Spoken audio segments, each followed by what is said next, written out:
আমার ছেলে হিফজ করতে পারে নাই, তার বন্ধু হিফজ কমপ্লিট করে ফেলছে, মিষ্টি খাওয়াই দিল। আমার মনটার মধ্যে একটা ব্যথা অনুভূত হয়। 7 ফিগার স্যালারি, 10 লাখ টাকা স্যালারি, আমার স্যালারি 50,000। আমার পরিচিত একজন কাছাকাছি যোগ্যতা 10 লাখ টাকার কাজ তো পেয়েছে, আবার এটা হালাল। হারাম হইলে আমার একটা সান্ত্বনা থাকতো যে না ঠিক আছে, তুই তো পৃথিবীতে কামাই করলেও তোর তো ইনকাম হারাম, এটা আমরা সান্ত্বনা পাই, ঠিক না? খেয়াল করেন, হ্যাঁ 10 লাখ টাকা স্যালারি তো কি, এটা তো হারাম পথে, জাহান নামে তো টের পাবে যে। এটা আমাদের সান্ত্বনা পায়, আমার দুঃখ হয় না যে লোকটা 10 লাখ টাকাতে তো হালাল পথে সে তো পেতে পারতো, তো কেন সে হারাম, এই দুঃখ আমার হয় না। কিন্তু যদি সে দেখা যায় যে কাজটাও কোনো ভালো কাজ পেয়েছে, হালাল কাজ পেয়েছে, তখন আমার মনটা কেমন, মনটা খারাপ থাকে সারা দিন। একজন মানুষ ধরেন আপনাকে বলছে আমার এত বড় বিপদ, আমার জন্য দোয়া করেন, এই বিপদটা যেন দূর হয়। সে যখন তার বিপদের কথা জন্য দোয়া চাচ্ছে আপনার কাছে, আপনি খোঁজ নিয়ে দেখেন তার জীবনে সে স্পষ্টত আল্লাহর অবাধ্যতার কাজ করছে, ওটা সে ছাড়বে না। আল্লাহর ডাকে সে সাড়া দিবে না, কিন্তু সে চায় আল্লাহ আমার ডাকে সাড়া দিবে। প্রত্যেকে বাবা যেটা একটা ভুল করে, এখানে আমি একটা কথা বলি, যেহেতু হবির কথাটা আসলো, যে নিজের বাচ্চাকে আপনি আপনার চশমা দিয়ে তাকে মাপলে হবে না যে সে কেমন। তাকে তার নেচারটা আপনার বুঝতে হবে। তার নেচার হইতে পারে যে তাকে যদি আপনি কিছু হালাল জিনিস দিয়ে ব্যস্ত না রাখেন, সে হারামে চলে যাবে। আর আপনি ভাবতেছেন আইডিয়াল, আমার বাচ্চা হাফেজ হবে, আলেম হবে, এই হবে সেই হবে, তার হয়তো ওই দিকে আগ্রহ না। এখন আপনি গিয়ে আজকে সব ফুল গাছ ভেঙে ফেললেন যে তোর ফুলের চর্চা করা লাগবে না, তুই গিয়ে হিফজ করতে বসে যা। এটা করেন না, সাবধান। সারাদিন কোনো পড়াশোনা নাই, সারাদিন পড়াশোনা হইতেই পারে না। আমাদের বাচ্চাদের অবস্থা কি, একটা পড়া শেষ করার পুরস্কার হলে আরেকটা পড়া। এটা কি পুরস্কার না শাস্তি? এটা তো শাস্তি। পড়া শেষ হবে পুরস্কার হবে, সে একটু খেলাধুলা তার আনন্দের কাজ করা হবে। আলহামদুলিল্লাহ রাব্বিল আলামিন ওয়া সাল্লাল্লাহু ওয়া সাল্লাম আলা নবিয়িনা মুহাম্মাদিন ওয়া আলা আলিহি ওয়া সাহবিহি আজমাইন। আজকে আমাদের আলোচনা যে বিষয়টিকে নিয়ে, সেটা ইমাম নববীর 40 হাদিসের 4টি হাদিসের মধ্যে এসেছে। এই 4টি হাদিসকে আলেমগণ বলেছেন যে এগুলো হচ্ছে ইসলামী আদবের মূলনীতি, এবং আমি বলতে চাই যে এটা, এই 4টা হাদিসের মধ্যে আমাদের আত্মনিয়ন্ত্রণের 4টি গুরুত্বপূর্ণ মূলনীতি আছে, যেটা আয়ত্ত করতে পারলে একজন ব্যক্তি মুসলিম হিসেবে নিজেকে গড়ে তোলার ক্ষেত্রে নিজেকে নিয়ন্ত্রণ নিতে পারবে। এই 4টি হাদিস হচ্ছে, মিন হুসনি ইসলামিল মারই তারকুহু মা লা ইয়ানি। একজন ব্যক্তির ইসলামের উৎকর্ষ হচ্ছে যার সাথে তার সংশ্লিষ্টতা নেই সেটাকে সে পরিত্যাগ করবে। এটা হচ্ছে 1 নম্বর হাদিস। 2 নম্বর হাদিস হচ্ছে লা তাগদাব, তুমি রাগ করো না। 3 নম্বর হাদিস হচ্ছে লা ইউমিনু আহাদুকুম হাত্তা ইউহিব্বা লিআখিহি মা ইউহিব্বু লিনাফসিহি। ততক্ষণ পর্যন্ত তোমাদের কেউ পরিপূর্ণ ইমানদার হবে না যতক্ষণ সে নিজের জন্য সেটাই, নিজের জন্য যা ভালোবাসে সেটা তার ভাইয়ের জন্য সেটাই ভালোবাসে। আর চতুর্থ যে হাদিস সেটা হচ্ছে মান কানা ইউমিনু বিল্লাহি ওয়াল ইয়াউমিল আখির ফালিয়াকুল খায়রান আও লিয়াসমুত। যে আল্লাহ আখিরাতে বিশ্বাস করে সে যেন ভালো কথা বলে অথবা চুপ থাকে। এরপর হাদিসে আরেকটু অংশ আছে এই হাদিসে, যেখানে প্রতিবেশীর অধিকার সম্পর্কে বলা হয়েছে এবং মেহমানদারির গুরুত্ব সম্পর্কে বলা হয়েছে। এই সবগুলো আমরা দেখব। আসুন আমরা একটা একটা করে হাদিস দেখি। এই হাদিসগুলো হচ্ছে আমরা যথাক্রমে 12, 13, 16 এবং 15 নম্বর হাদিস, ইমাম নববীর 40 হাদিস সংকলনে 12, 13, 16 এবং 15 নম্বর হাদিস এই সিরিয়ালে আমরা দেখব ইনশাআল্লাহ। 12 নম্বর হাদিস, عن أبي هريرة رضي الله عنه عن النبي صلى الله عليه وسلم قال من حسن إسلام المرء تركه ما لا يعنيه। মিন হুসনি ইসলামিল মারই, কোনো ব্যক্তির ইসলামের সৌন্দর্য হচ্ছে যার সাথে তার সংশ্লিষ্টতা নেই, সম্পর্ক নেই, সেটাকে সে পরিত্যাগ করবে। হাদিসটি বিশুদ্ধতা নিয়ে মতভেদ আছে। কেউ কেউ বলছেন হাদিসটি হাসান। হাসান হাদিস হচ্ছে সাধারণভাবে গ্রহণযোগ্য হাদিসের একটা ক্যাটাগরি, কিন্তু যখনই কোনো হাদিস হাসান হয় সেটা সম্পর্কে বলতে হয় যে সে হাদিসটা মানে বিশুদ্ধতার একদম যেটা সর্বোচ্চ, বিশুদ্ধতা যেটা সর্বোচ্চ মাত্রা, সেই মাত্রায় পৌঁছাতে পারেনি। এই জন্য হাসান হাদিসগুলো নিয়ে অনেক সময় মুহাদ্দিসদের মধ্যে মতভেদ হয়ে থাকে। কেউ বলেন এটা হাসান, কেউ বলেন যে এটা বিভিন্ন সনদে, সবগুলো সনদ একসাথ করলে এটা হাসান হয়। কখনো বলা হয় যে না, এটা হাসান পর্যায়ে পৌঁছায় না, এটা দুর্বল। মানে এই জায়গাটা কিছুটা মুহাদ্দিসদের মধ্যে গবেষণা বিষয়, যে হাদিসটা আসলে গ্রহণযোগ্য কিনা। যাই হোক, সনদের দিক থেকে এই হাদিসটা নিয়ে মতভেদ আছে। যে কেউ কেউ বলছে এটা মুআল। মুআল মানে যে হাদিস মধ্যে ইল্লা আছে। ইল্লা হচ্ছে এক ধরনের সহজ কথা যদি বলি, এক ধরনের সূক্ষ্ম ত্রুটি, গোপন ত্রুটি। গোপন ত্রুটি মানে কি খুব অবভিয়াস না, এখানে সমস্যাটা কি হাদিসের সনদে, এটা খুব অবভিয়াস না, সনদে অথবা মতনেও সমস্যা থাকতে পারে, এটা বড় বড় মুহাদ্দিসরা এটা ধরতে পারেন। অনেক সময় একজন হয়তো ছোটোখাটো হাদিসের ছাত্র, তার কাছে এটা ধরা পড়বে না, সে বাহ্যিকভাবে দেখবে কোনো সমস্যা নাই, কিন্তু কোনো সূক্ষ্ম ত্রুটি থাকতে পারে। এই জিনিসগুলো আমরা যদি ইনশাল্লাহ ভবিষ্যতে উলুমুল হাদিসের উপর কোর্স করি, সেখানে এগুলো বিস্তারিত আমরা জানতে পারবো। যেটাই হোক, এই হাদিসের বক্তব্য গ্রহণযোগ্য, এই হাদিসের বক্তব্য নিয়ে কোনো সমস্যা নাই ইনশাল্লাহ। এটা একটা গুরুত্বপূর্ণ হাদিস এবং এই জন্য ইমাম নবী রহমতুল্লাহ আলাইহি তিনি এই হাদিসটিকে নিয়ে এসেছেন তার চুরি হাদিস সংকলনে। এই হাদিস থেকে আমরা কী শিক্ষা পাই আসুন আমরা আলোচনা করি। আমি প্রথমে আলোচনা করব, তারপর আপনাদেরকে সংক্ষেপে লিস্ট দিয়ে দিব। আর আপনারা যদি বইটি সংগ্রহ করেন, বইয়ের মধ্যে বিষয়গুলো বিস্তারিত পেয়ে যাবেন। এই হাদিসের আলোকে আমরা বলতে পারি যে একজন মুসলিম শুধুমাত্র কল্যাণকর বিষয় নিয়ে ব্যস্ত থাকে। যে কোনো বিষয়ে ইনভলভ হওয়ার আগে সে চিন্তা করে, যখন কথা বলার আগে, যে কোনো কাজ করার আগে, যে কোনো কিছু পড়ার আগে, জানার আগে সে যে প্রশ্ন করে কি, যে এটা আমার কী কাজে আসবে। খুব গুরুত্বপূর্ণ প্রশ্ন, এটা আমার কী কাজে আসবে। অনেক কিছু নিয়ে আমরা এখন ভাবছি, মাথা ঘামাচ্ছি, যেটাতে আমাদের আদৌ কোনো ফায়দা নেই এবং অন্য অপ্রয়োজনে নাক গলায় না। নাক গলানো একটা শব্দ আছে, যে একজন মুসলিম কখনো অপ্রয়োজনীয় অন্যের বিষয়ে নাক গলায় না। তার মানে এই না যে কারো কোনো বিষয়ে সে হস্তক্ষেপ করবে, এমন না বিষয়টা। আসলে কোন বিষয়ে আমাদের হস্তক্ষেপ করা উচিত বা উচিত না, এটা আবার নির্ধারণ করবে শরীয়ত। তো এই বিষয়টা সামনে আসবে। 3 নম্বর হচ্ছে যে অযথা সময় নষ্ট না করা। এই হাদিসের একটা গুরুত্বপূর্ণ শিক্ষা হচ্ছে অযথা সময় নষ্ট না করা। এবং বারবার আমাদের একটা বিষয় আলোচনা চলেই আসে, আমাদের অনেক আলোচনা আপনারা দেখেছেন, একটা আলোচনা চলে আসে যেটা বর্তমান মুসলিমদের সবচেয়ে বড় সমস্যা। মুসলিমদের ঘরে ঢুকে যাওয়া বিশাল হাতি, যে হাতিটা আমরা না দেখার ভান করছি। শুধু মুসলিমরা নয়, গোটা মানব জাতির সামনে সবচেয়ে বড় যে সমস্যা বর্তমানে, এটা হচ্ছে সোশ্যাল প্ল্যাটফর্ম। এই সমস্যা নিয়ে মুসলিম অমুসলিম নির্বিশেষে বিভিন্ন সাবজেক্টের বিশেষজ্ঞরা, সাইকোলজিস্টরা, সমাজবিজ্ঞানীরা, তারা অনেক আলোচনা করছে যে কিভাবে এখান থেকে মানুষকে বের করা যায়। এই সোশ্যাল প্ল্যাটফর্ম কি করে? এই সোশ্যাল প্ল্যাটফর্ম কিন্তু আমার আপনার সময় নিয়ে নেয় এমন সব বিষয় যেটা জেনে আমাদের কোনো লাভ নেই। দেখেন, আপনারা সবাই, আমি বলতে পারি যে আপনারা সবাই কিন্তু ধরা যাক রাজনীতিতে বিশেষজ্ঞ, তাই না? বাংলাদেশের রাজনীতিতে কোথায় কি হচ্ছে সব আপনি জানেন। শুধু বাংলাদেশ কেন, বিশ্বের বড় বড় দেশগুলো, সুপার পাওয়ারগুলো, তাদের দেশে কে কোন দেশে ক্ষমতায় আছে, কোন দেশে কি হচ্ছে এখন, কোন দেশের রাষ্ট্রপ্রধানের বিরুদ্ধে কি প্রতিবাদ হচ্ছে, এই সব তথ্য আমাদের মাথায় আছে। কেন? এটা আমাদের কি কাজে আসবে? কতটুকু কাজে আসবে? আমরা যারা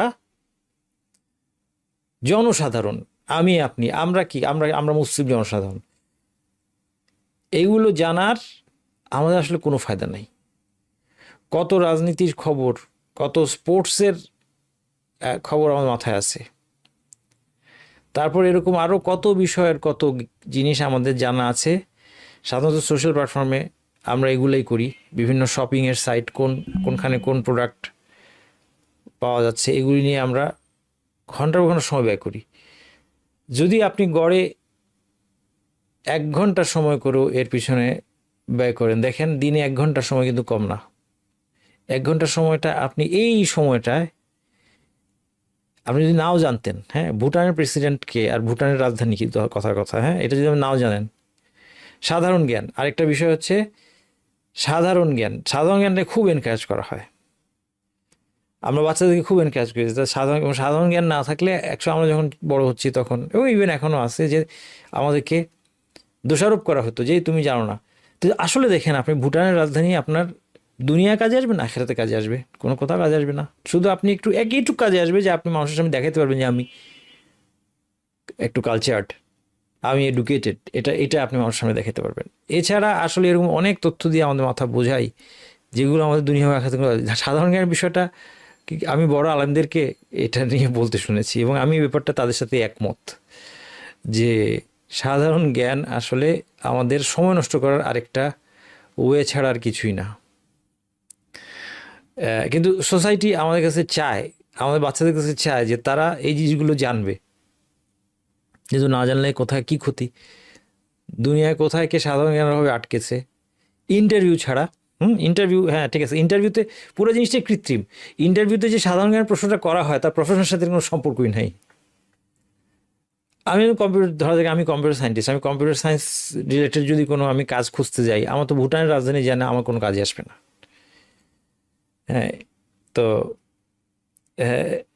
একটা যে গোয়েন্দা চরিত্র আছে না, শার্লক হোমসের একটা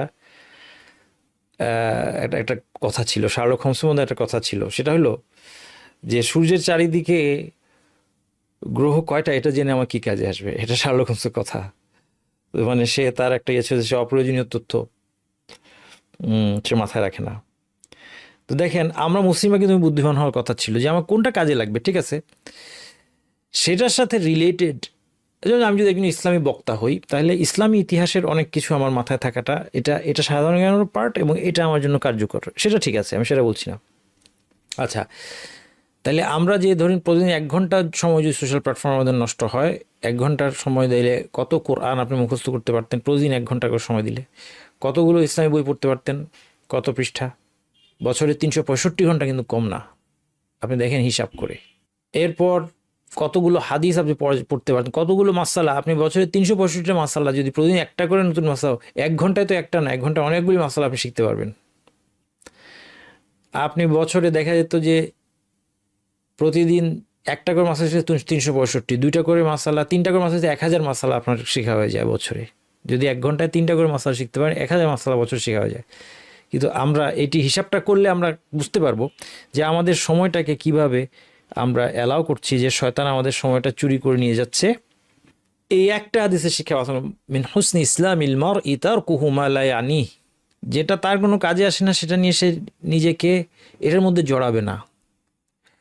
আচ্ছা, এই হাদিসে আরেকটা অন্যতম শিক্ষা হলো জিহ্বাকে নিয়ন্ত্রণ রাখা।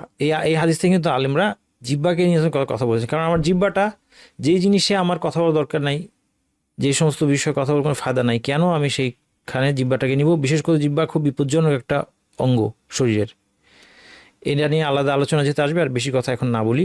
জিহ্বাকে কন্ট্রোল করা, এবং এই জিনিসটা, এই হাদিসটা একটা খুব স্বস্তিদায়ক হাদিস। আমাদের জীবনে অনেক স্ট্রেস কমে যাবে।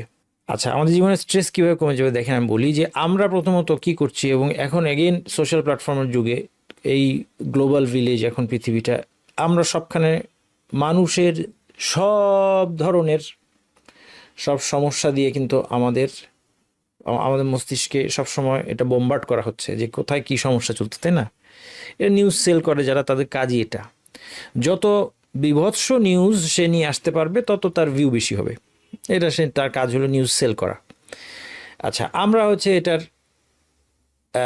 মানে নীরব ঘাতকের মতো কিন্তু এটা আমাদেরকে শেষ করে দিচ্ছে। এর মধ্যে এখন আপনি দেখেন যে ধরেন এর মধ্যে অর্ধেক নিউজ মানুষের বিপদ আপদ নিয়ে, বিভৎস ঘটনা নিয়ে, এমন জিনিস এটা আমাদের আসলেও কোনো কনসার্ন না, কারণ এটা কোনো মুসলিমদের ঘটনা না, অমুসলিমদের বিষয়। ওটা নিয়ে আমার দেখার দরকার নেই। অমুসলিমদের জীবনে অনেক ধরনের সমস্যা আসবে, অনেক ধরনের ভয়ঙ্কর সমস্যা আসবে, এটি স্বাভাবিক, তারা আল্লাহকে ভুলে গেছে। আচ্ছা, বাদ দেন, অর্ধেক এখানে বাদ, এগুলো দিয়েও কিন্তু আমাদের মাথা বোঝাই। সেটা বাদ দিলে থাকলো মুসলিমদের, এগুলি কি আমাদের কনসার্ন? মুসলিমদের বিপদ আপদ, হ্যাঁ, কিন্তু একটা জিনিস খেয়াল করেন, মুসলিমদের উপর এখন যে বিপদ আপদ আসছে, এটা যে পরিমাণ ডিটেলস সহকারে আমরা অ্যাবজর্ভ করছি, এটার কোনো প্রয়োজন নাই। মুসলিমদের সমস্যাগুলো, বিশ্বব্যাপী মুসলিমদের সমস্যাগুলো আমাদের কনসার্ন, কিন্তু এটা শুধুমাত্র সেই মাত্রায় জানাটা আমার জন্য ভালো, যেই মাত্রায় জানলে আমি প্রোডাক্টিভ কিছু করতে পারবো, আমি তাদের জন্য দোয়া করবো, তাদের জন্য দান খয়রাত করবো, এই অবস্থা পরিবর্তনের জন্য কাজ করব। কিন্তু এর মানে এই না যে প্রত্যেকটা নিহত শিশু, ইহুদির হাতে প্রত্যেকটা নিহত ফিলিস্তিনি শিশুর ছবি আমার দেখতে হবে, এটা না। এবং এটা শরীয়তসম্মত না, এটা নতুন কোনো তথ্য না। ইহুদি এরা যে আমাদের শিশুদেরকে পর্যন্ত মারবে, এটা আশ্চর্যের কিছু নাই, এটা নতুন করে শেখার কিছু নাই ইহুদিদের সম্পর্কে। এগুলি আমাদের কোরআন হাদিসে ওদের সব আমাদেরকে জানিয়ে দেওয়া হয়েছে। এর প্রত্যেকটা ডিটেলস আমাদেরকে কোনো উপকার করে না, অক্ষম করে দেয়, স্থবিরতা সৃষ্টি করে, অস্থিরতা সৃষ্টি করে। আমাদের সাধারণভাবে জানা যথেষ্ট ছিল। তাহলে আমরা অনেক আননেসেসারি ডিটেলস, দেখেন যেখানে আমাদের কনসার্ন, যেটা আমি বলছি মুসলিমের সমস্যা, সেখানে অনেক আননেসেসারি ডিটেলস আমরা নিয়ে আসছি। এটা আমাদের কোনো কাজে আসবে না। এই ডিটেলসগুলো জেনে মুসলিমরা মহাবিপদের মধ্যে আছে সারা বিশ্বে, এবং এর কারণ একমাত্র আল্লাহকে ভুলে যাওয়া, ইসলামকে ভুলে যাওয়া। এবং আপনি গিয়ে দেখেন, আপনি একজন মানুষের বড় একটা বিপদের কথা সে বলছে যে আমার এত বড় বিপদ, আমার জন্য দোয়া করবেন, একজন মানুষ ধরেন আপনাকে বলছে আমার এত বড় বিপদ, আমার জন্য দোয়া করেন, এই বিপদটা যেন দূর হয়। আপনি খোঁজ নিয়ে দেখেন, সে যখন তার বিপদের কথা জন্য দোয়া চাচ্ছে আপনার কাছে, আপনি খোঁজ নিয়ে দেখেন তার জীবনে সে স্পষ্টত আল্লাহর অবাধ্যতার কাজ করছে, ওইটা সে ছাড়বে না। আল্লাহর ডাকে সে সাড়া দিবে না, কিন্তু সে চায় আল্লাহ আমার ডাকে সাড়া দিবে, আল্লাহ আমার ডাকে যেন সাড়া দেয়। কিন্তু আমি স্পষ্টত আল্লাহর ডাকে সাড়া দিচ্ছি না, এবং আল্লাহর ডাকে সাড়া দেওয়ার পিছনে খুব বড় আমার কোনো বাধা আছে তাও না। এটা হচ্ছে আমাদের অবস্থা। আমরা যতদিন এই শর্টকাটগুলো না চাবো আমাদের সমস্যার সমাধান হবে না। সুতরাং সব ডিটেলস আমাদের জানা জরুরি না। এরপর দেখেন বৈধ কাজের ক্ষেত্রেও আমাদেরকে একটু খেয়াল করতে, সাবধান হতে হবে যে বৈধতার মাত্রা, মানে আমরা বৈধতার লাগাম ছেড়ে দিলে হবে না। অতিরিক্ত বেড়ানো, অতিরিক্ত হইচই, উৎসব, বিনোদন।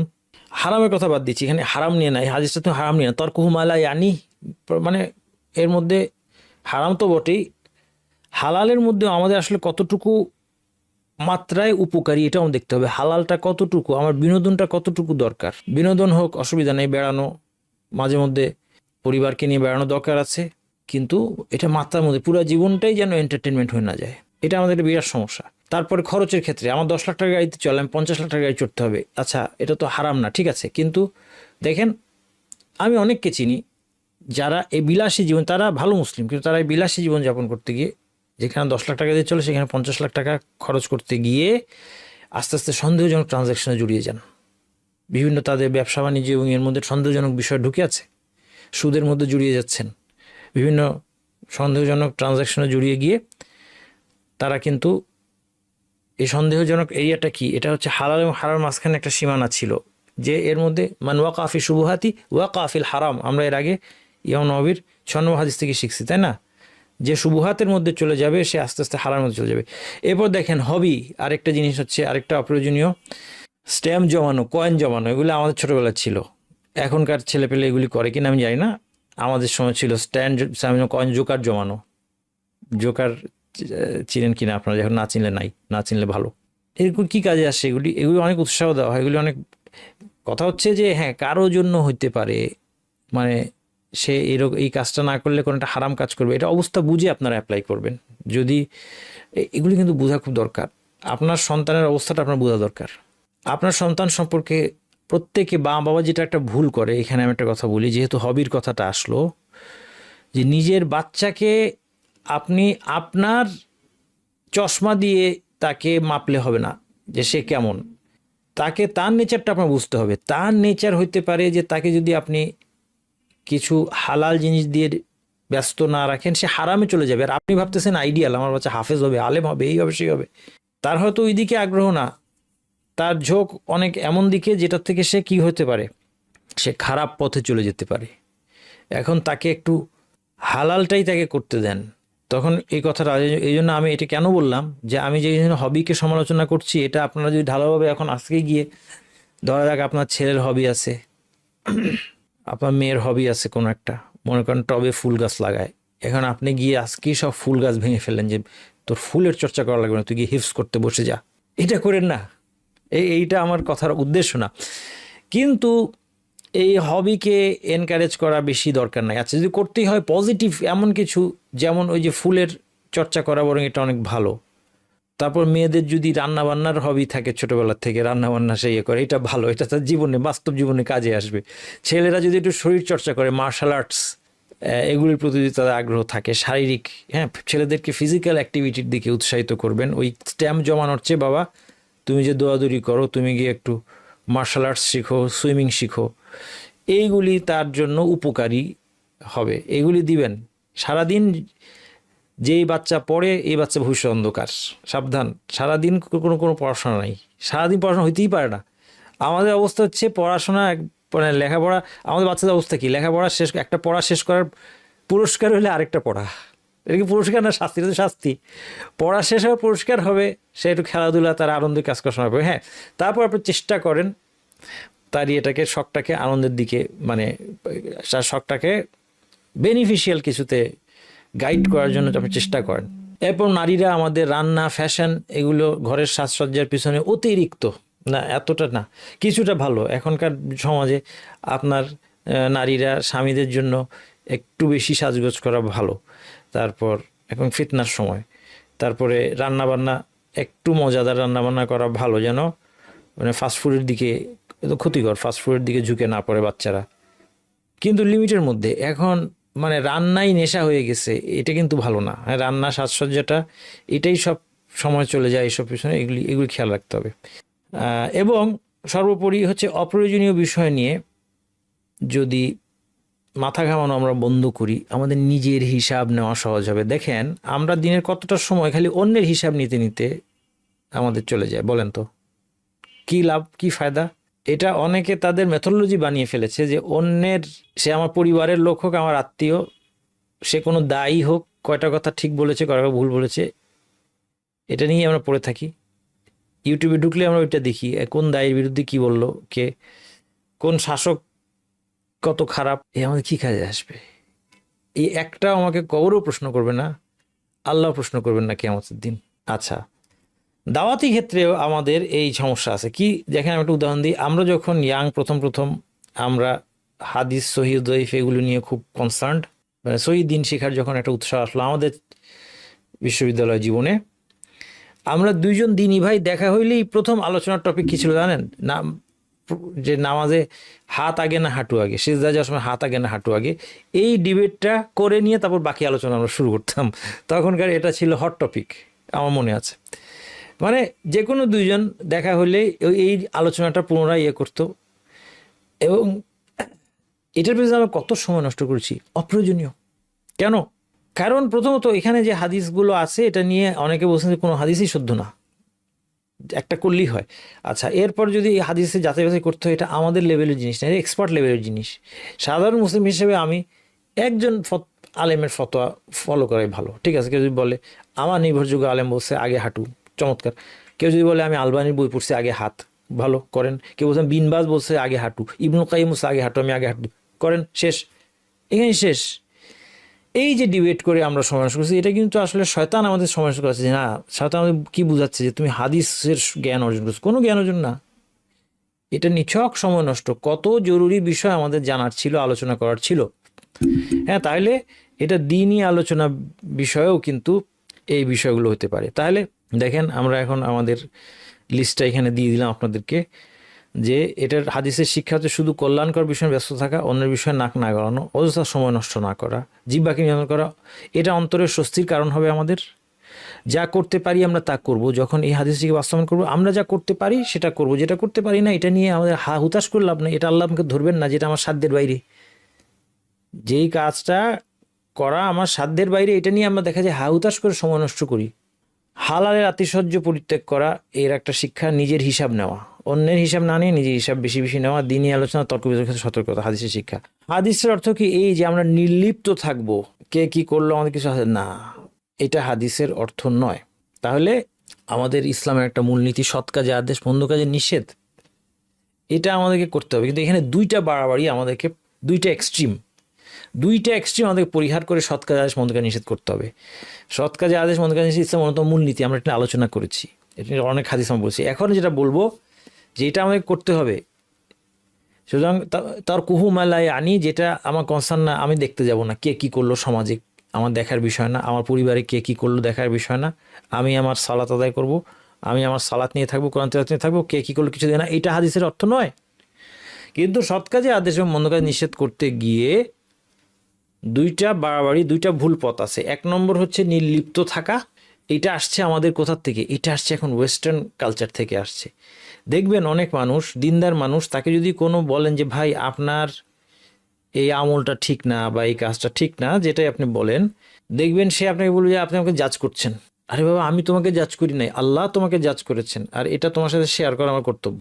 আমি এরকম দেখেছি, একজন দায়ী, তার একটা প্রেজেন্টেশন বা কিছু, সেখানে মিউজিক আছে। এখন তাকে আমি বললাম যে ভাই আপনার তো প্রেজেন্টেশন সুন্দর, কিন্তু আপনি মিউজিকটা পরিহার করেন, মিউজিক তো জায়জ নাই, তাই আপনি জাজ করছেন। এই যে জাজ করার কনসেপ্টটা কোথা থেকে আসছে?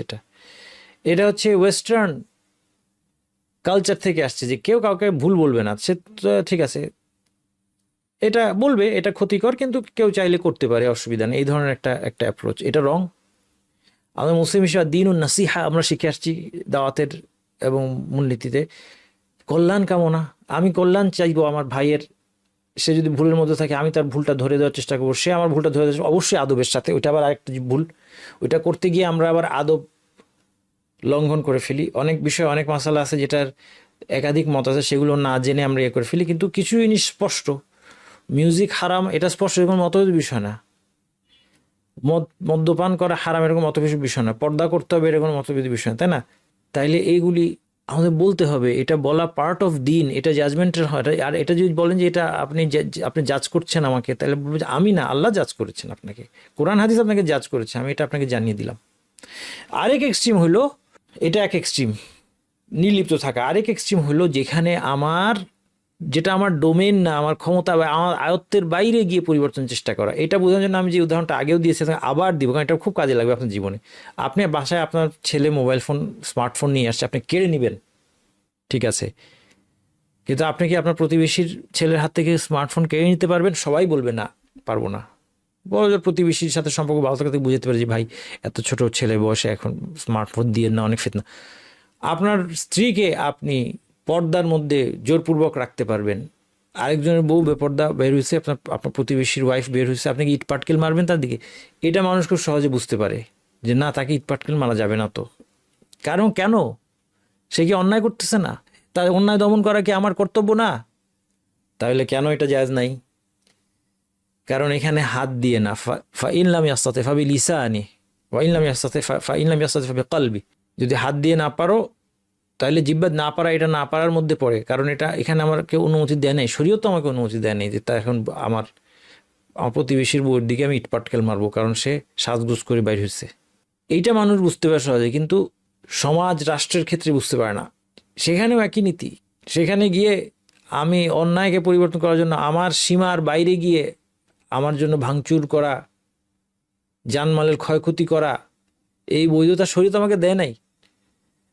আমাকে আল্লাহ সুবহানাহু ওয়া তাআলা যতটুকু করতে বলছে এখানে আমার থামতে হবে, এর চেয়ে বেশিও আমি করবো না, এর চেয়ে কমও করবো না। এই জিনিসটা মনে রাখতে হবে। তাহলে এই হাদিসের শিক্ষা কি? নির্লিপ্ততার নয়। পরের হাদিস, তাইলে আত্মনিয়ন্ত্রণের একটা আমরা পেলাম যে যেটা আমার সাথে সংশ্লিষ্ট না সেটা থেকে আমরা দূরে থাকবো, যেখানে আমার ফায়দা নাই সেখান থেকে দূরে থাকবো। তাহলে আমার অন্তরের মধ্যে স্বস্তি আসবে, অন্তর অস্থির হবে না। এটা হচ্ছে মনকে স্থির করার মূলনীতি, আমি বলি এই প্রথমটাকে। কারণ আমাদের মনের অস্থিরতা, বিক্ষিপ্ত, আমাদের মনটা বিক্ষিপ্ত, আমাদের মন ফোকাসড না। আমাদের লক্ষ্য অনেক বড় এবং অনেক গুরুত্বপূর্ণ, জান্নাতে যাওয়া, জাহান্নাম থেকে বাঁচা। একটাই সুযোগ, একটাই জীবন, দ্বিতীয়বার আল্লাহ সুযোগ দিবেন না আমাকে। আমরা দেখলাম, শুনলাম, এবার ফেরত পাঠান, আমাদের দৃঢ় বিশ্বাস আসছে এই ধরনের কোনো সুযোগ দিবেন না আল্লাহ কাউকে। ওয়ালা ইউআখির আল্লাহু নাফসান ইযা জাআ আজালুহা। সময় চলে আসলে কাউকে আল্লাহ এতটুকু বিলম্বিত করবেন না। একটাই সুযোগ। আমি যদি ফোকাস হারিয়ে ফেলি আমার লক্ষ্য থেকে, তাহলে আমি বিক্ষিপ্ত হয়ে পড়ব। এই জন্য মনের স্থিরতা খুব দরকার। আর মনের স্থিরতার জন্য এই মূলনীতি অপরিহার্য, যেটা আমার কোনো ফায়দা নাই, এগুলি নিয়ে আমি শুনবো না, এটা দেখবো না, আমার মাথায় ঢুকাবো না, এটা ব্যক্তও করবো না, কথাও বলবো না এটা নিয়ে। মানুষ যা বলে বলুক, ওই জন্য শুনবো না, এটাও কিন্তু গুরুত্বপূর্ণ, বুঝছেন? এই শুনবো নাটা খুব গুরুত্বপূর্ণ। শোনার দরকার নাই, কে কি বললো, আপনার সমালোচনা করলো কি করলো, শোনারই দরকার নাই। এই জন্য আমি নিজে একসময় বুঝতে পারছি যে কমেন্ট অফ থাকা সবচেয়ে সেফ, ভালো। তাহলে ফোকাস রাখা যাবে। কত মানুষ কত কথা বলবে, পৃথিবীতে কত ধরনের কত জাতি মানুষ আছে, তাদের কথা শুনে পারা যাবে না। আমার তো সবার কথা শোনার দরকার নাই। যার কথা শোনার দরকার আমি তার কথা শুনবো। একজন জ্ঞানী ব্যক্তির কথা আমি শুনবো। একজন জ্ঞানী ব্যক্তি আমার ওয়েলউইশার, সে যদি আমাকে কিছু বলতে চায়, সে আমাকে বলবে, এটা আমি শুনবো, তার উপদেশ, এটা অন্য জিনিস। সারা সমাজের কথা আমার শোনার আমার কোনো দরকার নাই। আচ্ছা, আন আবি হামজাতা আনাস ইবনে মালিক রাদিয়াল্লাহু আনহু খাদিমি রাসূলিল্লাহ সাল্লাল্লাহু আলাইহি সাল্লাম। এই হাদিসটা হামজা রাদিয়াল্লাহু আনহু, তার লাকাব হচ্ছে আবু হামজা, হামজা বাবা আনাস ইবনে মালিক, খাদিম রাসূলিল্লাহ সাল্লাল্লাহু আলাইহি ওয়াসাল্লাম, খাদেম। তিনি বলছেন যে নবী সাল্লাল্লাহু আলাইহি ওয়াসাল্লাম বলেছেন, লা ইউমিনু আহাদুকুম হাত্তা ইউহিব্বা লিআখিহি মা ইউহিব্বু লিনাফসি। তোমাদেরকে ততক্ষণ ঈমানদার হবে না যতক্ষণ সে তার ভাইয়ের জন্য সেটাই ভালোবাসে যেটা সে নিজের জন্য ভালোবাসে। এইটা আমাদের অন্তরের পরিচ্ছন্নতার অ্যাসিড টেস্ট। এটা হচ্ছে অন্তর ঈর্ষামুক্ত হওয়া। কিন্তু শুধু ঈর্ষামুক্ত হওয়া যথেষ্ট নয়, মানে ঈর্ষামুক্ত হওয়ার সাথে সাথে মানে অন্যের নেয়ামতটাকে অপছন্দ তো করবেনই না, অন্যের নেয়ামতটা চলে যাক এটা চাওয়ার তো কোনো সুযোগই নাই, বরং অন্যের নেয়ামতটা পেয়েছে এটাতে আপনার মনটা খুশি হয়ে উঠবে। খুব কঠিন, এটা অ্যাসিড টেস্ট একদম অন্তর পরিচ্ছন্নতার। আমার ছেলে হিফজ করতে পারে নাই, তার বন্ধু হিফজ কমপ্লিট করে ফেলছে, মিষ্টি খাওয়াই দিল। আমার মনটার মধ্যে একটা ব্যথা অনুভূত হয়। আমার ছেলে হিফজ করে আসে, যদি আমাকে সুসংবাদ দিত আমার হিফজ শেষ, মনটা আনন্দে নেচে উঠতো। কিন্তু আরেকজনের ছেলে হিফজ করে আসলে আমার মনটা আনন্দে নেচে উঠে না, এর মধ্যে সমস্যা আছে। আমার প্রমোশন হয়নি, আমার কলিগের, আমার বন্ধু আত্মীয় কারো প্রমোশন হয়ে গেছে, অত ভালো একটা কাজ পেয়ে গেছে, 6-7 ফিগার স্যালারি, 10 লাখ টাকা স্যালারি, আমার স্যালারি 50,000। আমার পরিচিত একজন কাছাকাছি যোগ্যতা 10 লাখ টাকার কাজ তো পেয়েছে, আবার এটা হালাল। হারাম হইলে আমার একটা সান্ত্বনা থাকতো যে না ঠিক আছে, তুই তো পৃথিবীতে কামাই করলেও তোর তো ইনকাম হারাম, তুই এটা আমরা সান্ত্বনা পাই, ঠিক না? খেয়াল করেন, হ্যাঁ 10 লাখ টাকা স্যালারি তো কি, এটা তো হারাম পথে, জাহান নামে তো টের পাবে যে, এটা আমাদের সান্ত্বনা পায়। আমার দুঃখ হয় না যে লোকটা 10 লাখ টাকাতে তো হালাল পথে সে তো পেতে পারতো, তো কেন সে হারামে, এই দুঃখ আমার হয় না, এবং আমি এটাতে আনন্দ। কিন্তু যদি সে দেখা যায় যে কাজটাও কোনো ভালো কাজ পেয়েছে, হালাল কাজ পেয়েছে, তখন আমার মনটা খারাপ থাকে সারা দিন, যেদিন আমি শুনি এই ঘটনা। হ্যাঁ, আমি বিয়ের জন্য স্ত্রী খুঁজছি, পাই না, আরেকজন খুব ভালো স্ত্রী, সুন্দরী স্ত্রী পেয়ে গিয়েছে, যদিও পর্দা নসীন, তো বউ তো আর আমি দেখি নাই তার বউ, কিন্তু এই খবর তো আর চাপা নাই, মুখে মুখে ছড়িয়ে পড়ছে। আমার মনটা কেমন, আজকে রাত্রে আর আমার ঘুম হয় না। না, এরকম এটা এখন পাল্টাতে হবে আমাদের মনটা আনন্দে ভরে যাবে যে আমার বন্ধুর একটা ভালো জব হয়েছে, আমার মনটা আনন্দে ভরে যাবে, যেমন নিজের হইলে আমি খুশি হইতাম। এটা অনেক সময় একটা ক্ষেত্রে হয়, মা বাবা সন্তানের সাফল্যে এরকম খুশি হয় আর কি, এটা মনে হয়। তারপরে সবসময় সব মা বাবার সবখানে হয় না, কিন্তু সাধারণত মা বাবারা সন্তানের সাফল্যে এই ধরনের খুশি হয় সাধারণত। এছাড়া এটা পাওয়া খুব দুর্লভ, অন্যের আনন্দে খুশি হওয়া একদম নিজের মতো, মানে নিজের আমার এটা হয়েছে এরকম, কারণ সন্তানকে মানুষ নিজের পার্ট মনে করে। তো এটা আমাদের আনতে হবে আমাদের স্বভাবের মধ্যে। হ্যাঁ, এটা কিন্তু আমাদের একটা অ্যাসিড টেস্ট। আচ্ছা, আরেকটা কথা বলি এখানে, সে ততক্ষণ ইমানদার হবে না, তোমাদের কেউ ততক্ষণ ইমানদার হবে না, এখানে ইমানকে নেগেট করা হয়েছে, যতক্ষণ না সে ভাইয়ের জন্য এটি ভালোবাসে যা নিজের জন্য ভালোবাসে। আমাকে তার ইমান মোটেই নাই না, এই আন্ডারস্ট্যান্ডিংটা ভুল আন্ডারস্ট্যান্ডিং। এই আন্ডারস্ট্যান্ডিংয়ের উপরে ভিত্তি করে অনেক মানুষ পথভ্রষ্ট হয়ে গিয়েছে, যারা মনে করছে যে কোনো হাদিসে ইমানকে নেগেট করা মানেই তার ইমান মোটেই নাই। না, এটা একটা মূলনীতি। ইমান নেগেট করা মানেই ইমান মোটেই নাই এমন না, বরং তার ইমান পরিপূর্ণ নয়। কারণ আমাদেরকে দেখতে হবে যে এই কাজটা, যে কাজটার কথা বলা হচ্ছে, এই কাজটা করলে তার ইমান নাই বলা হচ্ছে, সেই কাজটা কি ইসলাম ভঙ্গকারী কিনা প্রশ্ন করতে হবে। নিশ্চয়ই না। এখানে বুঝতেই পারছেন আপনি যে এই ধরনের অনুভূতিটা, এটা মানুষের ইসলামকে নষ্ট করে দেয় না। যেখানে বলা হয়েছে যে ব্যভিচার করে সে ইমানদার থাকে না, চোর যখন চুরি করে ইমানদার থাকে না, মদ্যপ যখন মদ পান করে সে কি হয়, ইমানদার থাকে না। তার মানে ইমান মোটেও থাকে না। মদ পান করলে কি ইসলামের বাইরে চলে যায়? ব্যভিচার করলে ইসলাম অমুসলিম হয়ে যায় না। আমরা বিভিন্ন দলিল থেকে জানতে পারি যে সে অমুসলিম হয় না, এই জন্য তার নির্ধারিত পানিশমেন্ট আছে, তাকে পিউরিফাই করার জন্য পানিশমেন্ট আছে। সে যদি মুরতাদ হয়ে যেত, ধর্মত্যাগী, তাহলে তাকে পিউরিফাই করার জন্য পানিশমেন্ট থাকতো না, তাহলে এদের সবাইকে মৃত্যুদণ্ড দিয়ে ফেলতে হতো সরাসরি। কিন্তু আমরা স্পষ্টত জানি যে এরা আসলে মুসলিম, তার মানে তার ইমানের মূল নষ্ট হয় নাই। এইটা না বুঝার কারণে খারেজি সম্প্রদায়, মুতাজিলা সম্প্রদায়, অনুরূপ সম্প্রদায়গুলো পথভ্রষ্ট হয়েছে। আমরা যেন এটা না হই। হাদিসের অর্থ হচ্ছে তার ইমান পরিপূর্ণ নয়। কিন্তু অ্যাট দ্য সেম টাইম এটাও ঠিক যে যখন কারো ইমানকে নেগেট করা হয়, তাহলে বুঝতে হবে যে ওই কাজটা কি, বলেন তো কি বুঝতে হবে? ওই কাজটা বাধ্যতামূলক, এটা বুঝতে হবে। যদি বাধ্যতামূলক না হতো তাহলে ইমানকে নেগেট করা হতো না। তার মানে নিজের জন্য আমরা যা ভালোবাসি, আমাদের ভাইয়ের জন্য একই কল্যাণ কামনা, এটা কিন্তু বাধ্যতামূলক। তার মানে এই না যে আমরা আমাদের নিজেদের জন্য ভালো চাইবো না। যেমন রাসূল সাল্লাল্লাহু আলাইহি ওয়াসাল্লাম বলছেন, আল মুমিনুল কাউইয়্যু খায়রুন ওয়া আহাব্বু ইলাল্লাহি মিনাল মুমিনিদ দাঈফ ওয়া ফি কুল্লিন খায়র। শক্তিশালী মুমিন দুর্বল মুমিনের চেয়ে উত্তম, তবে দুজনের মধ্যেই কল্যাণ আছে। ইহরিস আলা মা ইয়ানফাউকা ওয়াস্তাইন বিল্লাহ। দেখেন কি বলছেন, তোমার জন্য যেটা কল্যাণকর সেটা পাওয়ার জন্য তুমি জোর চেষ্টা, মানে সচেষ্ট হও। ইহরিস, হিরস মানে লোভ কোনো কিছু, তাহলে তোমার জন্য যেটা কল্যাণকর সেটা পাওয়ার প্রবল কামনা থাকা কোনো দূষণীয় নয়। ওয়াস্তাইন বিল্লাহ, আল্লাহ সাহায্য চাও। ওয়ালা তাজিজ, অক্ষম হয়ে থাকো না। ওয়া ইন আসাবাকা শাইউন ফালা তাকুল আনি ফাআল কানা কাযা ওয়া কাযা, কিন্তু যদি বিপরীত কিছু হয়ে যায় তখন আফসোস করো না যে আমি এমন করলে এমন হতো, এটা বলো না। বলো কাদারুল্লাহ ওয়া মা শাআ ফাআল, এটা আল্লাহ নির্ধারিত কদর, আল্লাহ যা চেয়েছেন তাই করেছেন। ফাইন্না লাহু তাফতাহু আমালা শাইতান, যদি এই হতো তাইলে এই হতো, এগুলো বলা এটা শয়তানের দরজাকে খুলে দেয়। তাহলে মোট কথা আপনার নিজের জন্য কল্যাণ চাইতে কোনো বাধা নাই। আল্লাহ তাআলা আল কোরআনে বলেছেন ওয়ালা তাতামান্নাউ মা ফাদ্দালাল্লাহু বিহি বা'দাকুম আলা বা'দ, তোমাদের এক দলকে আরেক দলের উপর আল্লাহ কিছু জিনিসে যারা প্রাধান্য দিয়েছেন এটা তোমরা কামনা করো না। এটা কামনা করো না মানে কি? আবার আয়াতের শেষে বলেছেন ওয়াসআলুল্লাহা মিন ফাদলিহ, আল্লাহর কাছে তার অনুগ্রহ থেকে তোমরা চাও। এই জন্য আলেমগণ বলেছেন যে এখানে যেটা চাইতে নিষেধ করা হয়েছে সেটা হলো যে তার নির্দিষ্ট যে নিয়ামতটা আছে এইটাই আমার চাই, তার যে গাড়িটা আছে ওই গাড়িটাই আমার লাগবে, তার যেন স্ত্রীর সাথে ডিভোর্স হয়ে যায় তারপর আমি ওই মহিলাকে বিয়ে করব, এইটা চাওয়া বৈধ নয়। বুঝতে পারছেন? তার ওই কাজটা যেন থেকে সে পদচ্যুত হয়, আমি ওই পোস্টটা আমার চাই, এটা না। কিন্তু আল্লাহর কাছে আপনি চান, আল্লাহর কাছে আপনি সম্পদ চান, আল্লাহর কাছে আপনি উত্তম স্ত্রী চান, আল্লাহর কাছে আপনি ভালো জব চান, কোনো বাধা নাই। অথবা এখানে এমন কিছু চাইতে নিষেধ করা হয়েছে, আরেকটা ব্যাখ্যা আছে এই আয়াতে, সেটা হচ্ছে যেটা কাদারান অসম্ভব, যেটা শারআন বা কাদারান অসম্ভব, শরীয়তের কারণে অথবা তাকদীরের কারণে যেটা অসম্ভব।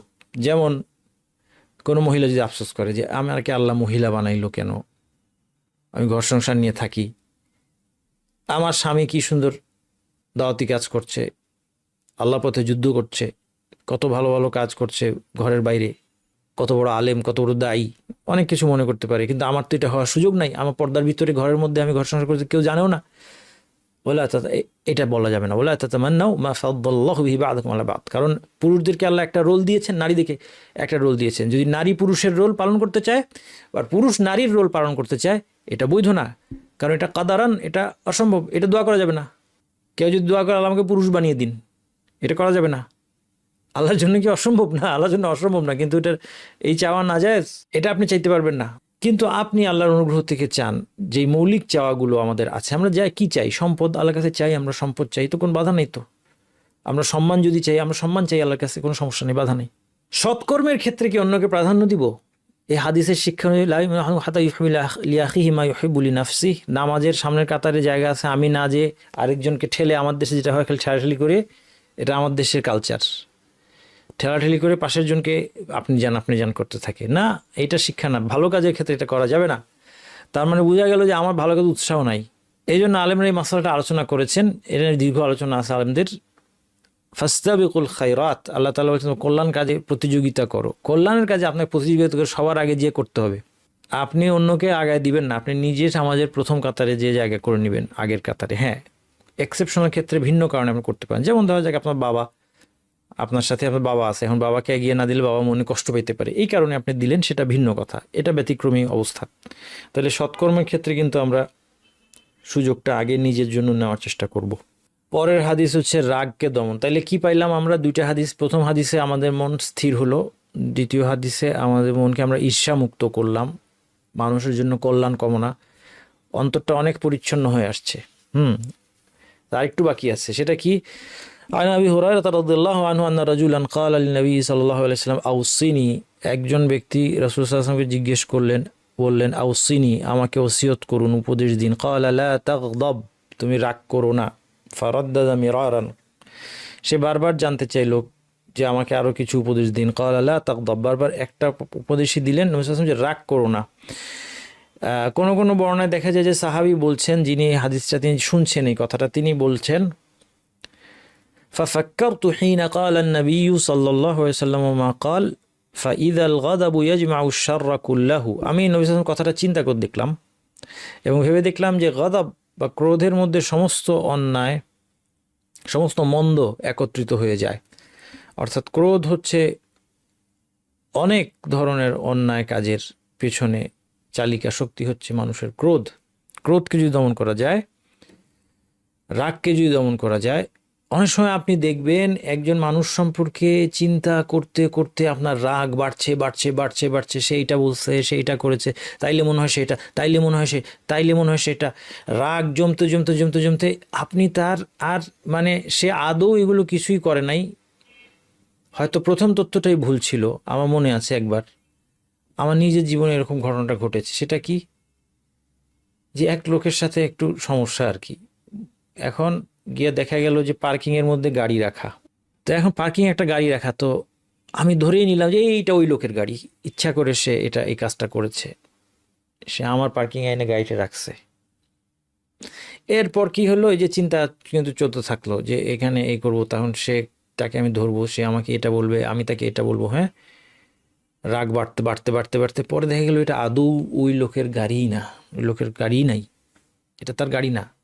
রাগ মানুষকে অন্ধ করে দেয়। হ্যাঁ, এখান থেকে কত কিছু হয়। রাগের মাথায় মানুষ মারামারি করে, একজনকে হত্যা করে ফেলে, আত্মীয়তার সম্পর্ক ছিন্ন হয়ে যায় রাগের মাথায়, রাগ কন্ট্রোল করতে না পারার কারণে।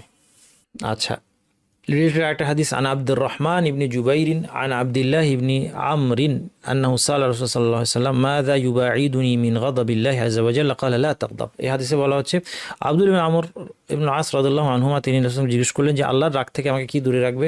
রাসূল বললেন যে তুমি রাগ করো না।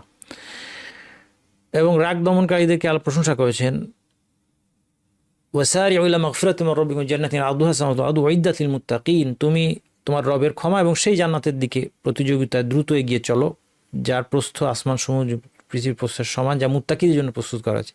মুত্তাকিদের বৈশিষ্ট্যের মধ্যে আল্লাহ কি বলেছেন, আল্লাযীনা ইউনফিকুনা ফিস সাররাই ওয়াদ দাররা, যারা সচ্ছলতার সময় দান করে, অভাবের দিনেও দান করে, ওয়াল কাযিমিনাল গায়জ, যারা তাদের রাগকে দমন করে, ওয়াল আফিনা আনিন নাস, মানুষকে ক্ষমা করে দেয়, আল্লাহু ইউহিব্বুল মুহসিন। দেখেন কত বড় কথা, জান্নাতের সুসংবাদ সেই মুত্তাকিদের জন্য। মুত্তাকিদের বৈশিষ্ট্যের মধ্যে এখানে রাগ দমনকে নিয়ে আপনাদের, তার মানে এটা খুব গুরুত্বপূর্ণ, অতি গুরুত্বপূর্ণ।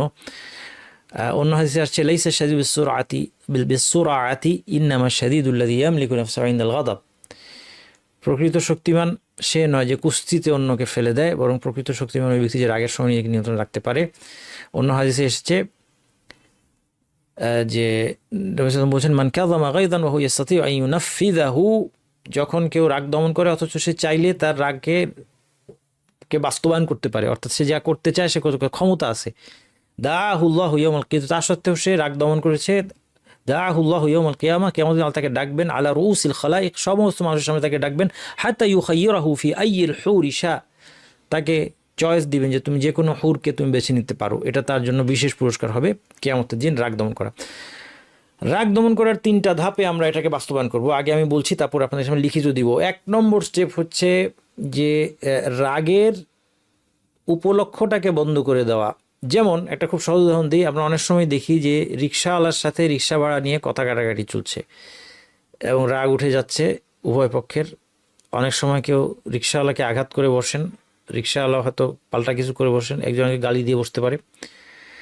এইটার প্রথমেই যেটা করা দরকার ছিল, রিক্সা ভাড়া ঠিক করে নেওয়া। বাস শুরুতে যদি রিক্সা ভাড়াটা একমত হয়ে নিতাম আমরা, তাহলে এই পরিস্থিতিটা অ্যাভয়েড করা যেত। তাহলে প্রথমত এই কাজটা, এটা খুব ইম্পর্টেন্ট স্টেপ।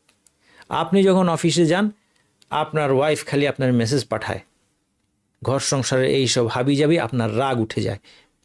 কি করবেন যখন এরকম আপনি জরুরি কাজের মধ্যে আসেন? জানা আছে যে আপনার স্ত্রীরা, এবং স্ত্রীরা অনেক সময় এটা করে, স্ত্রীরা মনে করে যে এটা এত জরুরি যে এখনই আমার স্বামীকে না বললে আকাশ ভেঙে পড়বে মাথার উপর, তাই না? স্ত্রীরা অনেক সময় এটা করেন। এটা নারীদের এটা দোষ দেওয়ার জন্য না, এটা তাদের নেচার। হ্যাঁ, তারা তাদের ঘর সংসারে হয়তো খুব জিনিসটাই খুব তুচ্ছ, আপনার কাছে মনে হচ্ছে খুব তুচ্ছ একটা জিনিস, কিন্তু সেটা তার জন্য একদম জীবন মরণ সমস্যা।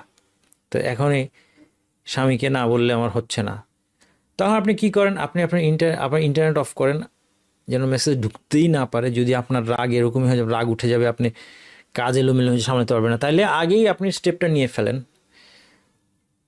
ওই সময় যেন আপনাকে সে বিরক্তই করতে না পারে। একটা উদাহরণ দিলাম, আবার স্ত্রীরা কিছু মনে কষ্ট নিয়েন না। এরপর এরপর রাগ উঠে গেছে, দ্বিতীয় স্টেপে 4টা কাজ আছে। কোনোটা হাদিসে পাওয়া যায়, কোনোটা আলেমদের পরামর্শ। একটা হচ্ছে আউযু বিল্লাহি মিনাশ শাইতানির রাজিম বলা। এটা কি? এটা হাদিসের মধ্যে আছে, আউযু বিল্লাহি মিনাশ শাইতানির বলা। তারপর দ্বিতীয় হচ্ছে অজু করা, আলেমরা বলছেন অজু করলে কাজ হয়। 3 নম্বর দাঁড়ানো অবস্থা থাকলে বসে পড়া, বসা অবস্থায় শুয়ে পড়া, এটা হাদিসের শিক্ষা। 4 নম্বরে স্থান পরিত্যাগ করা গেল। তৃতীয় স্টেপ, এই সব কিছু করার পরেও দেখা যায় রাগ একটু রয়ে গেছে, তাহলে অন্তত রাগের কনসিকুয়েন্সটা বাস্তবায়ন করবেন না, এটা খুব ইম্পর্টেন্ট। ওই রাগের মাথায় কিছু করবেন না। আমরা যেটা ভুল করি, ঠিক রাগের মাথায়, আমি নিজে করি, আমি বুঝি বাবা হিসেবে ছেলে মেয়েদের সাথে, ছেলে মেয়ে তো নাই আমার, ছেলেদের সাথে করি, বা স্বামী হিসেবে স্ত্রীর সাথে, বা অধীনস্থদের সাথে অনেক সময়, অফিসে অনেক সময় করি আমরা এগুলো। রাগের মুহূর্তে আমরা নসিহত করতে যাই, এটা ভুল। রাগ ওঠার সময়টা আসলে নসিহত করার সময় না। হ্যাঁ, জরুরি বিষয় হলে তাৎক্ষণিক কোনো কিছু সতর্ক করার জন্য সতর্ক করা যেতে পারে, কিন্তু নসিহত বেশিরভাগটা হবে কিন্তু ঠান্ডা মাথায়। এটা আমরা হয় না, এটা আমরা করতে পারি না, এটা আমাদের দুর্বলতা। আচ্ছা, এই জন্য রাসূলুল্লাহ বলেছেন কি, দেখেন, ইযা গাদিবা আহাদুকুম ফালইয়াসকুত, তোমাদের কারো রাগ উঠলে যেন চুপ থাকে, কারণ রাগের মাথায় সে অনেক উল্টাপাল্টা কথা বলে ফেলতে পারে। এই জন্য রাগ উঠলে চুপ থাকতে হবে, রাগের সময় কথা বলা যাবে না, কথাটা বলতে হবে রাগ পড়ে। আমাদের মনে হয় যে হ্যাঁ এখনই আমি তাকে বলবো চলো, এই অ্যাটিটিউডটা ঠিক না, এক্সেপশনাল কিছু কেস ছাড়া। তাইলে এগুলো এখানে আমি সামারি করে দিয়েছি। হ্যাঁ, রাগের উদ্রেককারী পরিস্থিতি এড়িয়ে চলা 1 নম্বর স্টেপ। 2 নম্বর স্টেপ, রাগ উদ্রেক হয়েই যদি যায় তৎক্ষণাৎ ইস্তেআযা, স্থান ত্যাগ করা, অজু করা, দাঁড়ানো থাকলে বসে পড়া ইত্যাদি। রাগের ভিত্তিতে, তাও যদি রাগ পুরোপুরি না যায়, রাগের ভিত্তিতে আচরণ পরিত্যাগ করতে হবে। আল্লাহর সীমা লঙ্ঘিত হওয়ার কারণে রাগ প্রশংসনীয়। 2টা হাদিস দেখি, এটা আমি এখানে আনতে পারি নাই, একটু বই থেকে আপনাদেরকে একটু পড়ে শোনাই। আল্লাহর সীমা লঙ্ঘিত হলে রাসূলুল্লাহ সাল্লাল্লাহু আলাইহি সাল্লাম রাগ করতেন, এবং এটা পজিটিভ রাগ। আন আয়েশা রাদিয়াল্লাহু আনহা ক্বালাত, আয়েশা বলেছেন, তিনি বলছেন, দাখালা আলাইয়া নবী সাল্লাল্লাহু আলাইহি সাল্লাম, নবী সাল্লাল্লাহু আলাইহি কাছে আসলেন, ওয়া ফিল বাইতি কিরামুন ফিহি সুওয়ারুন, ঘরে একটা পর্দা ছিল, সেটার মধ্যে কিছু ছবি ছিল। ফাতালাওয়ানা ওয়াজহুহু, নবী সাল্লাল্লাহু আলাইহি ওয়াসাল্লামের চেহারা পরিবর্তন হয়ে গেল, রাসূল রাগ করলে তার চেহারা দেখে বোঝা যেত। সুম্মা তানাওয়ালা সিতরা ফাহাতাকাহু, তিনি পর্দাটা নিয়ে ছিঁড়ে ফেললেন। ওয়া ক্বালাত, এর মধ্যে ছবি ছিল, মানে জীবন্ত বস্তুর ছবি ছিল।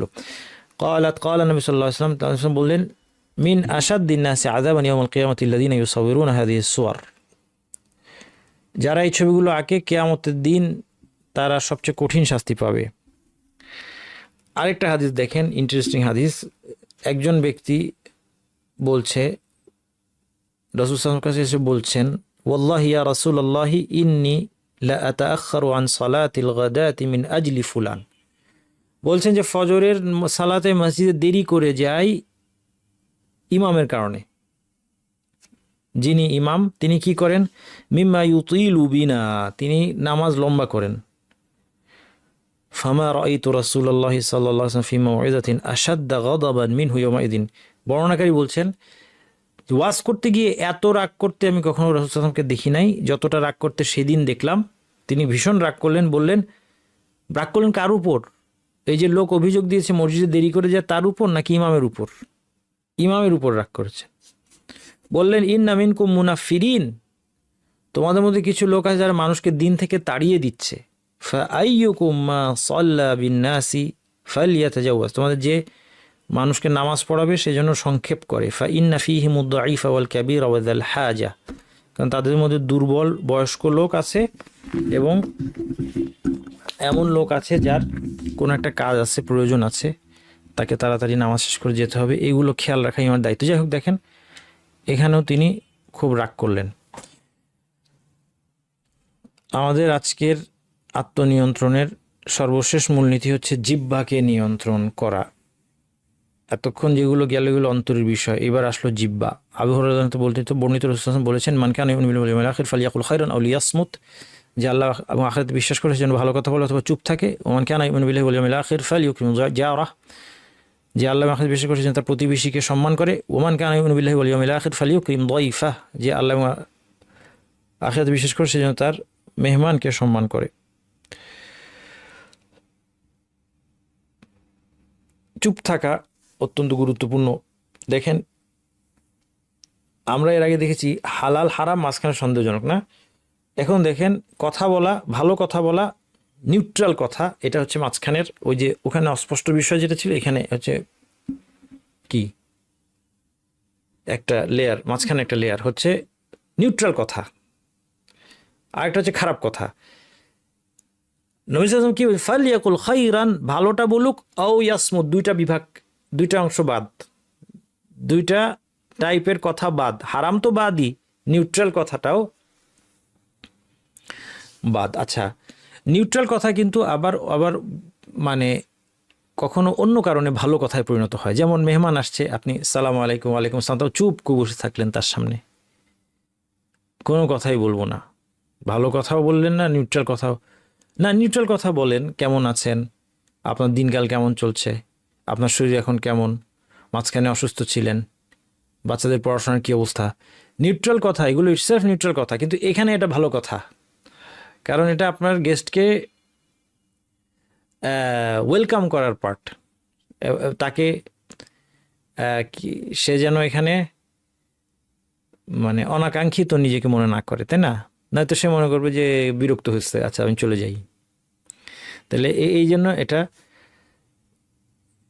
এই জন্য রাসূল সাল্লাল্লাহু আলাইহি ওয়াসাল্লাম বলছেন মান সমাতা না যা, কেউ যদি চুপ থাকে সে বেঁচে গেল। দেখেন চুপ যখনই বিশেষ করে কোনো তর্ক বিতর্ক, কোনো কথা বুঝতে পারছেন বলা উচিত না উচিত না, চুপ থাকেন, মান সমাতা না যা, যে চুপ থাকবে সে বেঁচে যাবে। এই চুপ আমরা থাকতে পারি না। আল মুসলিম মুসলিম নিসানিহি ওয়া ইয়াদিহি, প্রকৃত মুসলিম হচ্ছে ওই ব্যক্তি যার জিব্বা এবং হাত থেকে অন্য মুসলিম নিরাপদ। আজকে আমাদের মুসলিম ভাইরা আমাদের জিব্বা থেকে নিরাপদ না। অনেক ভালো মুসলিমরা আমরা আমরা আমাদের ভাইদেরকে আমাদের জিব্বা থেকে নিরাপত্তা দিতে ব্যর্থ হই। তার কারণ হচ্ছে আমাদের মানুষ নিয়ে কথা বলার অভ্যাসটা খুব একটা খারাপ অভ্যাস, এটা খুব বেশি। রাসূল সাল্লাল্লাহু আলাইহি ওয়াসাল্লাম বললেন, ইয়া আবা যার, হে আবু যার, আলা আদুল্লুকা আলা খাসলাতাইনি হুমা আখাফু আলা যাহরি ওয়া আসকালু ফিল মিজান, আমি কি তোমাকে এমন দুইটা স্বভাবের কথা বলবো না যেটা পিঠে বহন করতে খুব হালকা, মিজানে ভারী, মানে খুব ভারী জিনিস বহন করে নিয়ে আমার পাল্লায় রাখতে হবে কিয়ামতের দিন, এরকম না, হালকা। বালা ইয়া রাসূলুল্লাহ, জি অবশ্যই বলবেন। আলাইকা বিহুসনিল খুলুক ওয়া তুলিস সামত, তুমি উত্তম আচরণ এবং দীর্ঘ নীরবতার অভ্যাস করো। ফাওয়াল্লাযী নাফসি বিয়াদিহি মা তাজাম্মাল আল খালাইকু বিমিসলিহিমা, মানুষের সৌন্দর্য মণ্ডিত হওয়ার জন্য এই দুইটির চেয়ে উত্তম কোনো কিছু নাই, এই উত্তম অলংকার। আচ্ছা, আপনার আমাদের কাছে এখন মনে হতে পারে যে আসলে এটা তো মানে বহন করা সহজ না, কঠিন। বিশেষ করে উত্তম মানে দুইটাই খুব ভারী লাগে আমাদের কাছে, তাই না? উত্তম চরিত্র আর দীর্ঘ সময় চুপ থাকা, এটা খুবই কষ্টের ব্যাপার আমাদের জন্য। কিন্তু বিষয়টা হচ্ছে যে দেখেন, যখন একবার আপনার অভ্যাসের মধ্যে আপনি এটা নিয়ে আসবেন, তখন আপনার সওয়াবটা সবসময় বাড়তে থাকবে। উত্তম আখলাক একবার অভ্যাসের মধ্যে নিয়ে আসলে তারপর খুব হালকা। যার এটা নেচারের মধ্যে আছে, সে কথাই বা নিয়ে আসতে পেরেছে, সে কথা বলে না বেশি, অতিরিক্ত কথা বলে না, অপ্রয়োজনীয় কথা বলে না, আচার আচরণ সুন্দর, এখন তার সওয়াব হতেই থাকবে এবং এটা মিজানে অনেক ভারী একটা জিনিস হিসেবে আসবে। কারণ আমাদের কথাই কিন্তু আমাদের কষ্টার্জিত অনেক সওয়াবকে ধ্বংস করে দেয়, জ্বালিয়ে পুড়িয়ে দেয়। এবং রাসূল সাল্লাল্লাহু আলাইহি ওয়াসাল্লাম কেমন ছিলেন? সিমাক বলছেন, একজন তাবিঈ, তিনি বলছেন, কুলতু লি জাবির ইবনে সামুরা, জাবির ইবনে সামুরা নামের সাহাবীকে আমি জিজ্ঞেস করলাম, আকুনতা তুজালিসু রাসূলুল্লাহি সাল্লাল্লাহু আলাইহি সাল্লাম, তুমি কি রাসূল সাল্লাল্লাহু, আপনি কি রাসূল সাল্লাল্লাহু আলাইহি ওয়াসাল্লামের সাথে বসতেন তার মজলিসে? ক্বালা নাআম, তিনি বললেন হ্যাঁ। ওয়া কানা তাওয়িল আস-সামত, তিনি দীর্ঘ সময় চুপ থাকতেন, রাসূল সাল্লাল্লাহু আলাইহি ওয়াসাল্লাম অনেক দীর্ঘ সময় নীরবতা অবলম্বন করতেন। কালিল আদ-দাহিক, বেশি হাসতেন না, অল্প হাসতেন। ওয়া কানা আসহাবুহু ইয়াযকুরুনা ইনদাহু শি'r, কিন্তু আবার সাহাবীরা অনেক সময় তার সামনে বসেই কবিতা নিয়ে আলোচনা করতেন, কারণ আরবদের কালচার ছিল কবিতা, তাদের সংস্কৃতি ছিল কবিতা। ওয়া আশিয়া মিন উমুরিহিম, এবং তাদের বিভিন্ন বিষয়ে তারা গল্পগুজব করতেন। ফায়াদহাকুন, এবং হাসাহাসিও করতেন, কারা? সাহাবীরা। ওয়া রুব্বামা তাবাসসাম, রাসূল সাল্লাল্লাহু আলাইহি ওয়াসাল্লাম কখনো মুচকি হাসতেন। দেখেন কত উত্তম আখলাক, যে তিনি নিষেধ করে দিতেন না সাহাবীদেরকে যে খবরদার আমার সামনে একদম হ্যাঁ রামগরুরের ছানার মতো হাসতে তাদের মানা, এরকম মুখ করে রাখতে হবে, এটাও করতেন না। তাদেরকে একটু হাসাহাসি করতে দিতেন, কিন্তু নিজে দীর্ঘ সময় চুপ থাকতেন এবং মুচকি হাসতেন। এই কত উত্তম লিডার। এরপর এই যে আমাদের নিউট্রাল কথার মজলিসগুলোতেও কিন্তু বিপদ আছে। হ্যাঁ, নিউট্রাল কথা ঠিক আছে, হারাম কথা যদি নাও বলি, জাগতিক কথাই শুধু বললাম, হালাল। রাসূল সাল্লাল্লাহু আলাইহি ওয়াসাল্লাম কি বলছেন? মা মিন কওমিন ইয়াকুমুনা মিন মাজলিসিন লা ইয়াযকুরুল্লাহ ফীহি ইল্লা কামু আন মিসলি জিফাতি হিমারিন ওয়া কানা লাহুম হাসরাহ। এমন কোনো মজলিস থেকে যখন উঠে আসে একদল লোক যেখানে আল্লাহকে স্মরণ করেনি, তারা যেন একটা মরা গাধার অনুরূপ কিছুর পাশ থেকে উঠে এলো। মরা গাধার আড্ডা, আমাদের আড্ডাগুলো কি মরা গাধার আড্ডা? মানে মরা গাধা যেমন খুব বিশ্রী একটা জিনিস, গাধা জিনিসটাই পচা, তার মধ্যে এটা মরা হলে দুর্গন্ধযুক্ত পরিবেশ, সেখানে বসে তো কেউ গল্প করে না। একটা মরা গাধা ড্রয়িং রুমের মধ্যে রেখে সেখানে বসে আমরা সবাই গল্প করলাম, এটা কেউ করবে না। এটা আখেরাতে আক্ষেপের কারণ হবে। এই জন্য আল্লাহকে স্মরণ করতে হবে। যে কোনো বাচ্চাদের সাথে আপনি হালকা গল্প করবেন, করবেন, কোনো অসুবিধা নাই। আপনি জিজ্ঞেস করছেন বাচ্চাকে কি হলো আজকে, সে বলল স্কুলে, সে বলল যে টিচার একটা অঙ্ক ধরেছে, আমি পেরেছি। আপনি বলবেন, সাথে অ্যাড করবেন আলহামদুলিল্লাহ, আল্লাহর প্রশংসা করো, এটা নিয়ে অহংকার করা যাবে না, আল্লাহ তোমাকে তৌফিক দিয়েছে বলে পেরেছো, ইত্যাদি আল্লাহর কথাকে সেখানের মধ্যে নিয়ে আসবেন। অন্য হাদিসে এসেছে যে লাম ইয়াযকুরুল্লাহ ফি ওয়া লাম ইউসাল্লু আলা নবিয়িহিম, নবীর উপর সালাত পড়ে নাই, আল্লাহুম্মা সাল্লি ওয়া সাল্লিম আলা নবিয়িনা মুহাম্মদ ওয়া আলা আলিহি ওয়া সাহবিহি আজমাইন ইল্লা কানা আলাইহিম তিরা, এটা তাদের জন্য আক্ষেপের কারণ হবে। ফাইন শাআ আযাবাহুম শাআ গাফারা লাহুম, আল্লাহ চাইলে তাদেরকে শাস্তিও দিতে পারেন, চাইলে ক্ষমা করে দিতে পারেন। তাহলে এটা কিন্তু একটা বিপদ। তাহলে আমাদের মাজিদগুলোকে নিউট্রাল রাখা যাবে না। এই হাদিসের শিক্ষা হচ্ছে এটাই। প্রতিবেশী ও মেহমানদের প্রতি সদাচরণ, সর্বশেষ যেটা আমাদের আজকে আলোচনা। রাসূল সাল্লাল্লাহু আলাইহি ওয়াসাল্লাম বলছেন ওয়াল্লাহি লা ইউমিন, ওয়াল্লাহি লা ইউমিন, ওয়াল্লাহি লা ইউমিন, তিনবার বললেন আল্লাহর শপথ সে ঈমানদার নয়। কিলা ওয়া মান ইয়া রাসূলুল্লাহ, কে হে আল্লাহর রাসূল? আল্লাযী লা ইয়ামানু জারুহু বাওয়াইকা, যার প্রতিবেশী তার কষ্ট থেকে নিরাপদ নয়, তার দেয়া কষ্ট। তাইলে যে যার কাছ থেকে প্রতিবেশী কষ্ট পায় সে রাসূল বলছেন সে ঈমানদার নয়, অর্থাৎ তার ঈমান পরিপূর্ণ নয়। এটা সিরিয়াস একটা বিষয়। প্রতিবেশী অধিকার আল কোরআনের মধ্যে আপনার পাতায় পাতায় দেখেছেন আছে। অন্য হাদিস আছে কিলাল নবী সাল্লাল্লাহু আলাইহি ওয়াসাল্লাম ইন্না ফুলানা তাকুমুল লাইল ওয়া তাসুমুন নাহার ওয়া তাফআলু ওয়া তাসাদ্দাকু, এক মহিলা সারা রাত নামাজ পড়ে দিনের বেলা রোজা রাখে, অমুক অমুক ভালো কাজ করে, আল্লাহর সাথে দান করে, ওয়া তুযি জিরানাহা বিলিসানিহা, কিন্তু জিহ্বার মাধ্যমে প্রতিবেশীদের কষ্ট দেয়। ফাকালা রাসূলুল্লাহ সাল্লাল্লাহু আলাইহি ওয়াসাল্লাম লা খায়রা ফিহা হিয়া মিন আহলিন নার, রাসূল সাল্লাল্লাহু আলাইহি ওয়াসাল্লাম কঠিন কথা বললেন যে তার মধ্যে কোনো কল্যাণ নাই, সে জাহান্নামী। ক্বালু ওয়া ফুলানা তুসাল্লিল মাকতুবা, আরেকজন নারী সে শুধু ফরজ নামাজ পড়ে, তাসাদ্দাকু বিআসওয়ারিন, পনির দান করে। পনির ওই আমরা এখন পনিরটা হয়তো মনে করি একটা লাক্সারি, কিন্তু সেই সময় পনির ওই সেরকম কিছু না, সামান্য খাবার আর কি, পনিরের টুকরা। ওয়ালা তুযি আহাদান, কিন্তু কাউকে কষ্ট দেয় না। ফাকালা রাসূল সাল্লাল্লাহু আলাইহি ওয়াসাল্লাম হিয়া মিন আহলিল জান্নাহ, সে জান্নাতি।